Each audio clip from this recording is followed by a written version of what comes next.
Oh my god, guys, we just had the craziest revelation during the break. It's like someone was an oracle and they cast revelation.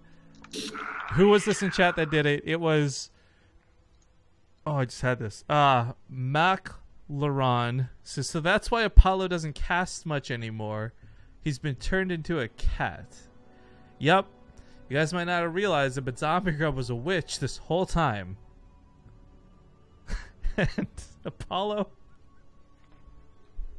He went from being a caster to a catster.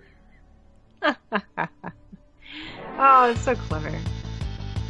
Alright, well, we gotta pick a game, so who's available? I just invited you. You actually didn't, but I did. joined. I pressed the button, and if StarCraft didn't give it to you, then it's StarCraft's fault. Alright, well, KeeN versus Beastyqt TvT appears to be what's coming up next. I got a little cool teaser for you guys, though, in stream. First off, thank you, Mega Dog. Just call me David, as I've always slain the boss when they are weak. Sawdust Dub's going to be the boss of my heart. We'll get the show going here in just a moment, but I told you guys we're working on some custom cheer modes, and I got some previews from the artist, actually, of the first 3. So I said we're going to keep with the theme of weapons, but I wanted to make the 1-bit cheer mode a GG. That's way, like, let's be honest, like, 1 bits are just kind of used for whatever. I kind of contemplated changing this after the whole, like, death by 1,000 cuts thing we did the other day, but I don't think that will ever happen again. So, I like the idea of, like, being able to spam GGs with, like, 1 bit, which is kind of fun. And these will be animated, by the way. These are just, like, the static images, but 100 is going to be, like, a knife. 1,000 is going to be a bomb. I don't want to spoil what 5,000 and 10,000 are yet, but I think this will be some pretty fun cheer modes. And especially if you guys are constantly, literally stabbing each other in the back. This is why I picked it for the 100 one, right? You guys are regularly stabbing each other in the back for 100 bits. It makes sense to do it with a knife, right?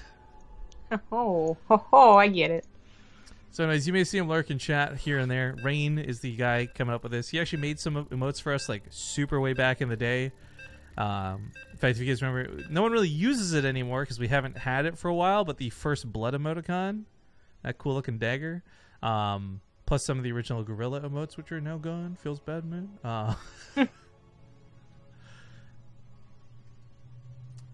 Everyone once in a while I'll get that. You know, it's the old school fans of BaseTrade when someone brings up the Gourmet emote, and I'm like, go away. That is pretty old. It really is. But all right, folks, we're getting into game number 1. It's a brand new best of 3, still here in the round of 8. We managed to get ahead pretty quick on the top side of the bracket. Bottom right, we got the Yellow Terran player. It's My Insanity's Beastyqt, who has got the Noble Garden emote portrait thing majigger. I didn't think anyone actually used that. In the bottom left is the Red Terran. He is KeeN. Actually, you know, this is what I would have imagined a Widowmine would look like, to be honest with you. Not the little spider giant eyeball thing that it actually is. Yeah, I guess. Well... Wait. That portrait he has. I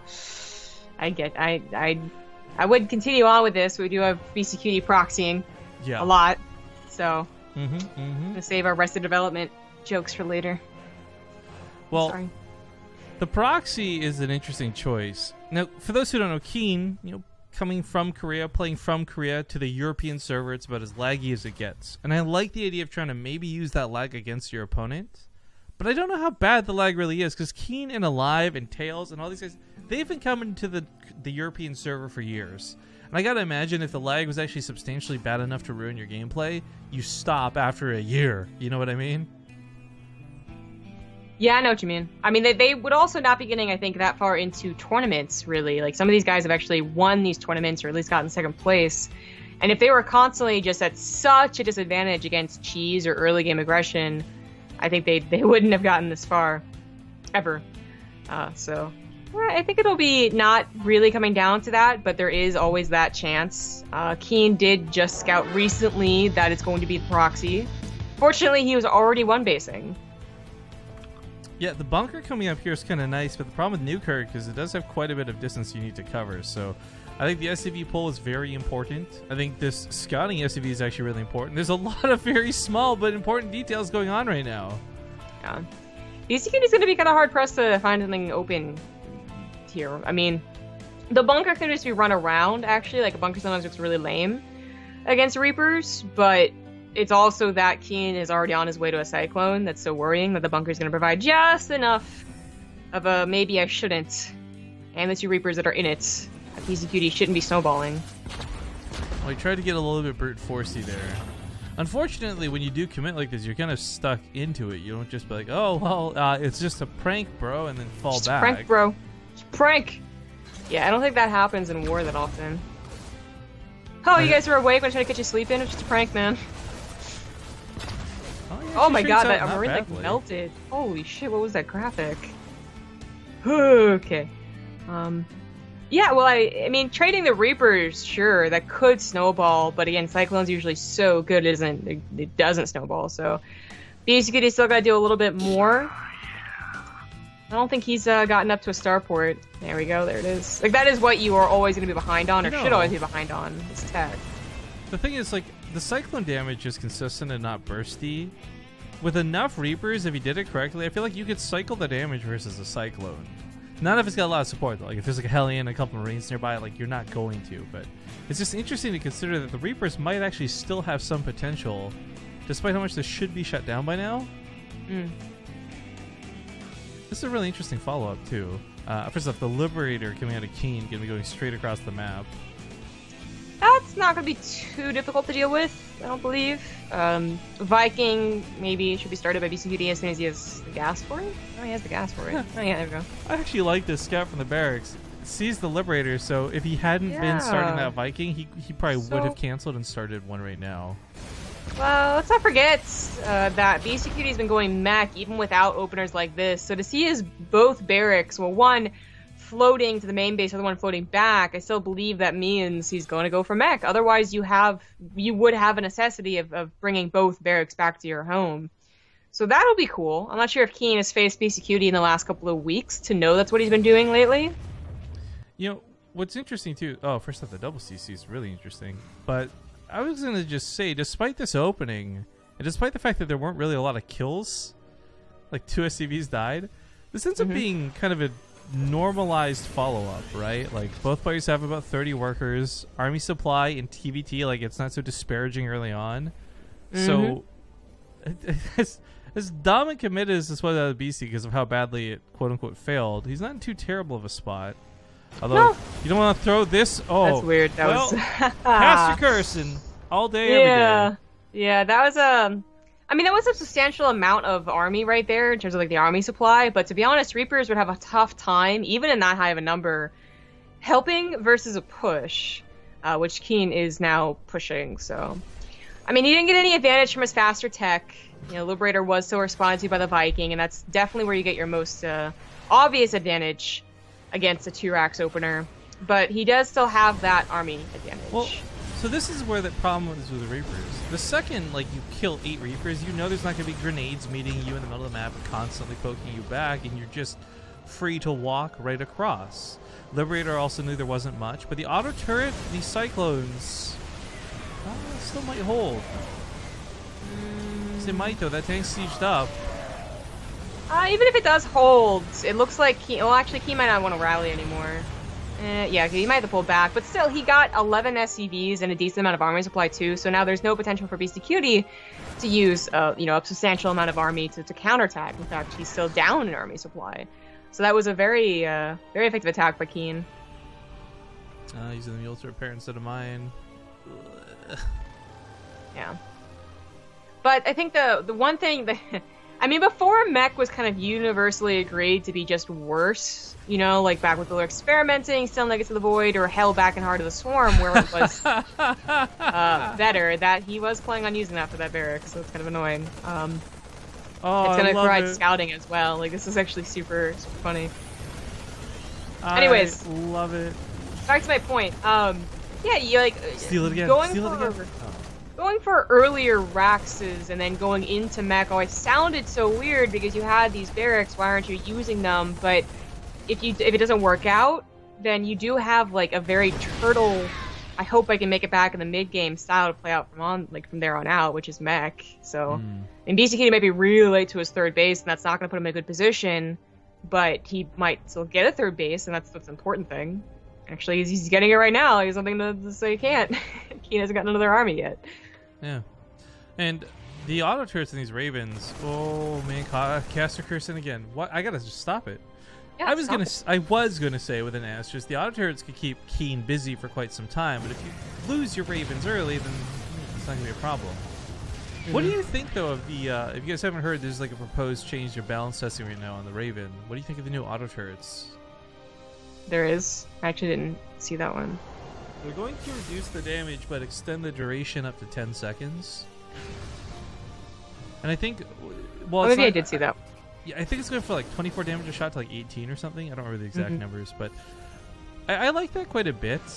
The problem is though, auto turrets are still, I think, best used not necessarily for their crazy burst damage, which is sometimes actually the case for them. Yeah, but they're kind of these just like, I don't know, priority targets. Like, hey, look, shoot this instead of my tank while my tank sets up. Yeah, I think that the auto turret still just going to be too good. Yeah. You're right. Like it'll take away, I think, the impact of those like all-ins with double Ravens breaking your siege tank line, which are so annoying to deal with. Like I hate them, but they're still going to be made to harass because they're such good harassment tools against all of the races as well. And I think there's still going to be that priority they were talking about. The Raven priority is actually weird on both fronts, both attacking and just in your control group. I've never really understood it. The control groups one's really annoying. Yeah. Yeah, I wish you could change that. Couple things just going on in the back we're watching casually. The Bane should get some kills and kind of knocks KeeN down a peg. But while this goes on, BC, as you pointed out earlier, has confirmed gone full-blown mech. And with 2 more factories on the way, and more importantly, double armories, I find it really weird. Normally you can't afford a lot of this, you just don't have the gas for it. But BC's not actually been under that much duress. He's not had to make a bunch of units in crazy fast capacity here. Well, a lot of his army is still the Hellions and 2 Cyclones that may or may not be that helpful. There really aren't that many tanks, but I think with the auto turrets and just, good defensive positioning, he will be okay. Chat getting their minds blown by the tech lab. I know, right? I didn't. I have comments on this. We'll save it for later, though, because there's a fight waiting to break out. I can't believe these tanks don't have vision that mineral line, though. Like, if KeeN would just leave one Viking on the south side, hold position, he'd be sniping off SCVs right now. They're not in range. Yeah, they are. Oh, I actually didn't think they were in the range of that right one. Well, a little bit of a run by while this goes on. Gets a couple of SCVs as well. Yeah, some denial on that. Just it's gonna pull the SCVs, unfortunately. Point defense round's kind of a cool move. I like that. In the auto turrets, they got the Vikings. Saves the Ravens. Yeah. Well, it's just it's not a spot that Beastyqt can break. So while it's only denying 3 mineral patches or 2, whatever it still was enough. Like KeeN's gonna cut his losses and leave. Reposition, I suppose. Well, so going up here to the north, I think is going to be a better position. But the problem still is Beasty's got a difficult army to break, but once broken, will stay broken. I think with Bio, at least you can always recover, even if you take a bad engagement. But if BC takes one bad engagement with mech, you don't rebuild that army very easily. No. I think he just lost 2 tanks accidentally running into the siege tank lines. That was a mistake. Looking for a 4th base that, could have been on the way. Beastyqt could have tried being very risky with that. Ravens are taken out really quickly. Only 1 left. That doesn't help out anymore. Only a single tank in that natural base. The missile turret gonna help take out the medevacs, maybe. Well, especially that Thor. Let's not forget Thor in high impact payload mode. Well, it's gonna maybe die. It can actually snipe off medevacs very, very easily. I was gonna comment though. I didn't realize this till the fight broke out. He didn't actually go for Blue Flame, which I find really interesting. I mean, he might have forgotten it, but it does seem like an upgrade that has been more and more pushed off as mech has developed. Unless you get it super early for like a Blue Flame Hellbat attack. Yeah, well, the reason I think it's interesting is it's a pretty inexpensive upgrade, if we're going to be honest. And it's not like you're using those tech labs for other things. And I think with how Wait, much sure. you just dump into Hellbats, you know, you just soak hits. One shot. Like, the difference to me when I play mech at least, right, is that Hellbats are usually going to get like maybe a shot off, then they get killed. You want that one shot doing as much damage as possible. I guess, well, in the other vein of it, I suppose, like, it's 150 gas that only gets one shot. That still doesn't one-shot a Marine, unless I'm totally wrong, right? And otherwise it is really just for buffer, so what is the point of getting it? I mean, I'm not a mech expert, but I do think I see more people who do play mech get it very, very late. Yeah. Oh, don't get me wrong. It's not a priority upgrade by any means. It's just interesting to note is all. Especially with the amount of I guess Marines over Marauders. But we finally do have 3 Marauders at a time in production for KeeN. While Marauders might not be great at taking tank hits, they are really great at soaking Hellion and Hellbat fire. Well, we talked about it enough, so Beastyqt got it. There you go. Caster Curse, it's kind of going well for him this time. But that is also a lot because he is starting to bank, I think, minerals and gas. Actually, supply blocks, so that explains some of the banking here, but also just timely. Starts his 2-2 as well, has enough gas and minerals for that, but KeeN is already way ahead in the upgrade department, as he should be as a bio player. Already expanding to the 4th base as well. Played a little bit greedy to get a 4th base as an orbital, but notably left units there to protect it. This has been a strange game. And I guess it always will be when mech's in play, but he snipes off that one medevac immediately with a Thor. That was such a cool play. The drop on top of the tanks, I think in other situations would have killed all the rest of those tanks. Yeah, I always see that happen, and I'm always like, is it really worth, like, if it's just 16, no, sorry, 16. If it's just 10 tanks, okay, and the rest of the army is like moving away or something. No, but like, seriously, right? Like, then I understand dropping, because that's the best way to take care of it. But if it's literally an entire army in a defensive position with them clearly looking at their army, I always wonder if dropping on top of tanks is at all ever worth it. It may be a situation for KeeN too, where he's just feeling so confident in the way the game's going. It's not really a big. He's not sweating. Yeah, probably. And there's also some, I think, kind of like a cool tactic, kind of like he thought maybe this would force the Vikings into his range so he could win the Viking war, because that did happen. There was a scuffle. BC's actually losing tanks here. His entire defensive line just broke. And while some were relocated up here to the north, the fact that KeeN just took out a bunch of tanks without much support and without much more than like 2 scans and denies mining on his base, like these 4 tanks or whatever, they've just done a significant amount of damage to BC. Yeah, they've been pretty good. Beastyqt does secure kind of his main, or his 4th base, but his main base is being attacked. Production is very easily sniped. But look at the medevacs go down and eventually cleaned up. I'm not sure he can hold his 3rd base anymore, though. No. Nope, I think it's a little too far gone. I mean, the thing about mech, and I want to make this clear to everybody watching, right? Like, had BC been able to actually max out, I think he would have had a better looking army than KeeN does. That being said, 2-2 comes a bit late, production gets hit, a base gets denied, and 20 SCVs have died. So getting to that dream of maxing out, it's getting less and less likely as time goes on. Also, KeeN's choice to land the Vikings was really cool, realizing he was going to lose the air war. Yeah, which he certainly has at this point. Like, KeeN, he added on more starports in case he couldn't break Beastyqt, which he is now successfully doing here. So he planned on getting into the air war, but didn't have to. I was going to point out how good tanks with upgrades are. My god, he lost the game, but he obliterated the army in the process. But GG's, as KeeN will take the first game in this best of 3. We're going to sneak off to a quick commercial break. It's been about half an hour since the last one, so sit tight, guys, and we'll get into game number 2 when we get back. All right, folks, thank you for watching that break. Shout out to the current bit boss, Silent Rebel. Whoop. Even though we know it's probably still actually secretly solid as dub. Fucking bit boss thing being broken. One of these days, we'll just do a whole cast where we don't swap scenes so the bit boss thing never breaks. That'll be how we get around it. But we're going to be getting to game number 2. Oh, I see Nugget's little head there. You got her on your lap? I do. All I can really see is like her ears above. It was so cute. I kind of told you about it, but I went over to go pet her because she looked so cute near the door because I couldn't open to go outside. And as soon as I did, she kind of like woke up and then she started climbing my leg as like I was crouched down. So I figured that meant she wanted. She wanted some love. Some love, yeah. She's very picky about when she gets love. But well, folks, we are getting into game number 2. You're watching the Corsair Cup. Reminder that this is the last possible qualifier before the season finals comes into play. So after today, we'll know which players we're inviting to come play. And oh, I guess I gotta put the Skype cam on just for a little bit. You guys can see combination of boobs and cat. It doesn't get better than this. No, I suppose so. Nugget's pretty adorable. All right, well, let's get into game. Spawning here in the top right, he's down 1 game at the moment. Folks in chat have strong opinions about his play style. It's going to be the light blue Terran, Beastyqt.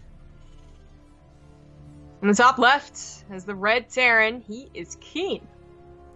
All right, so there's a lot of arguments against mech. I'm not even going to try and pretend like there isn't. I really like playing mech, but it's really easy to objectively note that the more you play it, the more you realize how bad it is.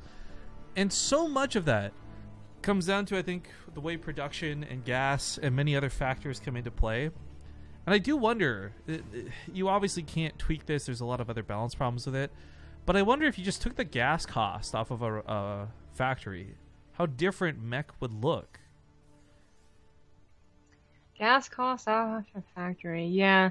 Yeah, and I think the problem really would be in the various other departments who would really mess up the game. Yeah, can you imagine, like, oh, you don't have to take gas just to proxy Hellions or something? Like, suddenly the game changes drastically. But it is kind of silly because it's like 100 gas just to get a production building down. So no matter how you look at it, no matter how you paint it, mech is always going to have slow and expensive production compared to bio.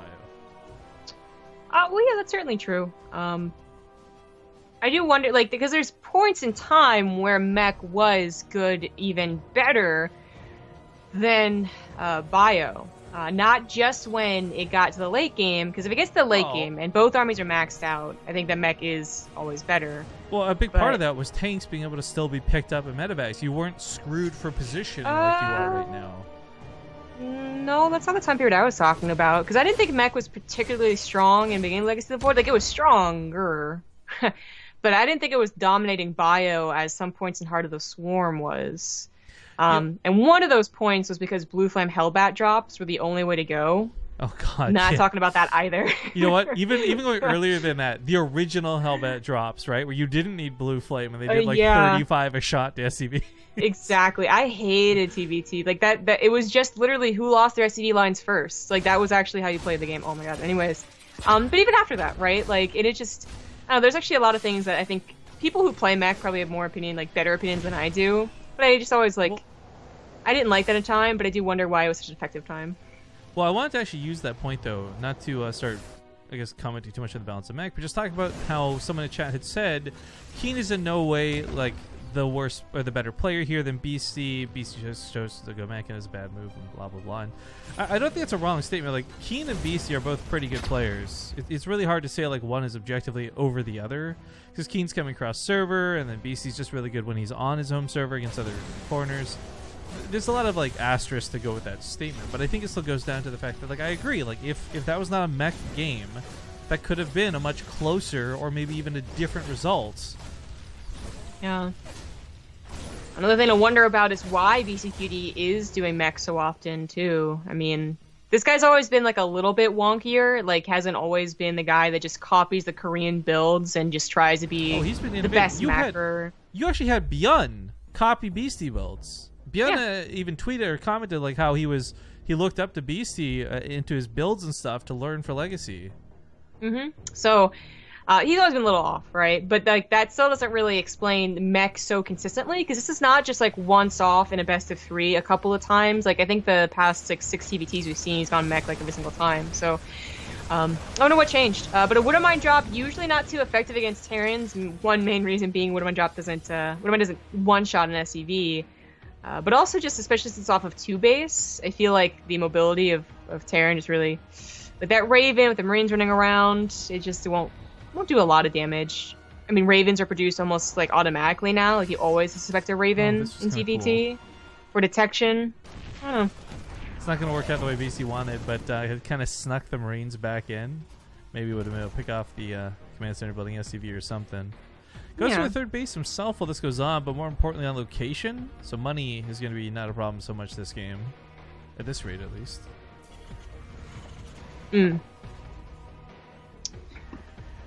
Well, still no determination of mech versus bio, although I can't imagine KeeN ever goes not bio. So, just about watching Beastyqt. It is barracks for Beastyqt. Goes back to bio. I thought with Cactus Valley being chosen actually would have gone mech, but maybe the positions, or maybe just, you know, after last game, decided not to go for it again.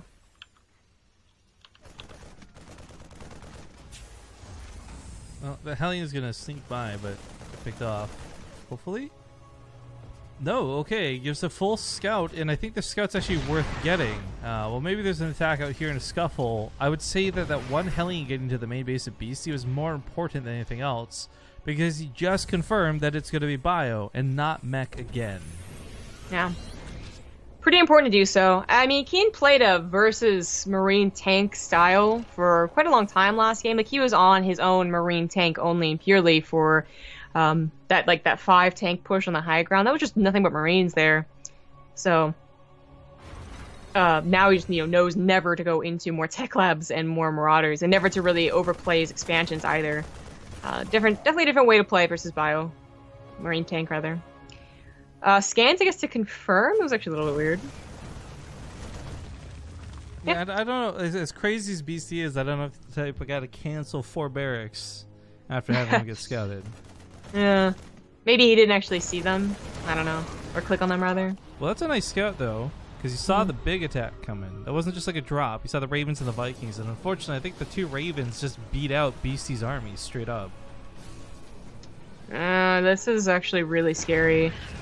Beastyqt has 2 more tanks, has the depth to his defensive, you know, structures, but look at those auto turrets. There they go. Oh, there, he's gonna get 2 tanks with the tanks. God. Third one goes down to the auto turrets, and that might just be pushing time for KeeN. I guess maybe he's a little worried that there's more behind that, so yeah, he does scan. But there really isn't. There's something about these Marines that just don't have stim quite yet, but I guess he didn't know that, so now they do. Oh no, that's KeeN's stim. Oh, maybe KeeN is just waiting for stim then. Yeah, Beastyqt is still a ways off from stim and combat shields.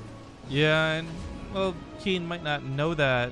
It's still the tank advantage, I think that's the big deal. He's playing it slow, though. I like that he's not getting over cocky, that he's not just rushing in and waiting to die. But Viking lands to the 3rd. It's going to kill a lot of SCVs. BC's only option is to drop. He can't defend, and he can't stop the 3rd base from going down. KeeN saw it or predicted it. He's gonna miss it either way. Oh, this is Command Center's pulled. He's preparing for a base trade. It's been early for full-on base trade. I don't know if BC's even got the damage for it, to be honest. But Stim's gonna finish up here soon. Still not even done for the attack. 10 seconds to go. You could get combat shields though, and he would have an upgrade lead with that. There you go. Goes down. Only Beastyqt's allowed it. That auto turret doesn't actually die, so it kills a couple more Marines on the way out. He's still running away from this army. Vikings trying to pick off the medevacs, but they actually get picked off by the Marines. Well, nice little pick off right there. I mean, I really believe Beastyqt thought as soon as he picked up the medevacs, this would be a base trade. And I do appreciate that he picked up his main command center, national command center rather. Unfortunately, unable to save his 3rd command center. And taking out Vikings is really important, but oh, KeeN making a huge mistake. This is where drops, of course, are very effective. Top of tanks. It's the Ravens, too. I gotta come in. Beastie, really good moves. It's gonna cost him, but does it throw him out of the game? I mean, his lead died, I guess, in terms of like the CC, but unfortunately, despite getting that much earlier than KeeN, KeeN does have a fully saturated 3rd base, where Beastie does not. Yeah, Beastie has a 10 army supply lead and combat shields, so this is probably the time to try and make something work.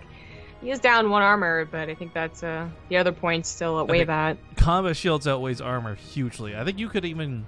I would argue you could get actually +3 armor and still combat shields would be better in some situations, but that's, of course, situations that don't involve tanks and splash damage. Well, Beastyqt isn't really taking advantage of his army supply lead, unfortunately. Like, dropping into the main base doesn't... It's not really the way you take advantage of it. It just is a way you maybe deal damage. Well, it's not even... he's going to fly into Vikings. This is going to really suck. It's not about the army supply, though, right? It's not that he's got more numbers to brute force. It's that little tech advantage that should make the world of difference, but loses a full medevac. Harsh. Very harsh. Could go after the upgrades, make sure he doesn't lose out in that at least. And he does use his tanks in a kind of cool position to the north here. This isn't so bad, but that's a lot of Marines. Just too many Marines. Even if Beastyqt had his third medevac loaded here, that would have been too many Marines. And he doesn't get the +2, which sucks, so that engineering bay is going to get repaired up so much for so little. These tanks, they're not threatening the mineral lines. They're poking away at depots. They were doing a little bit of zoning on the ramp. I think all in all, KeeN is definitely in a absolutely fine position.